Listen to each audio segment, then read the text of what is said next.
科技的进步是真紧哦，用上的地当来控制电脑甲手机，嘛已经毋是电影的剧情咯。美国有一间新创公司哦，已经在测试的阶段，因找来一个伫澳洲墨尔本手甲骹拢无法度振动的病人，互伊来使用一套系统哦，用上的来传信息，比正常人用拍搁较紧哦，可以当省电动。这套系统是有机会当伫明年摕到上市的许可。63岁戈尔汉得到俗称渐冻症的运动神经元退化症几啊年，伊呼吸道的筋膜甲骹手已经袂振动，连话拢讲袂出嘴。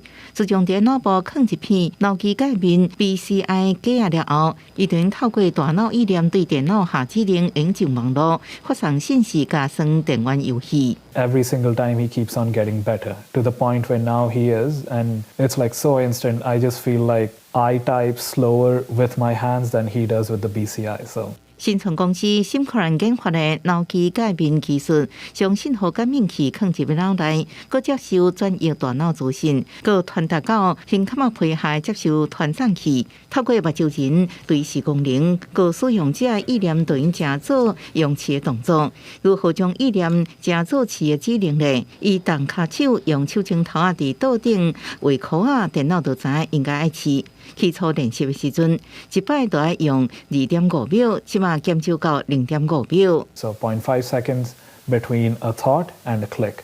He hasn't said anything bad, so I'm assuming that he likes how the system goes and how it works. Do you have any regrets about using the stent rod, and if anyone was in your same situation today, would you tell them to do the same thing? 马斯克的神经连接公司研发的脑机界面使用风险较悬的开脑手术放入去，到即马无得到试验的许可。2年多之前，首先得到核准试验的Simcran脑机界面是利用微创手术放入脑部静脉。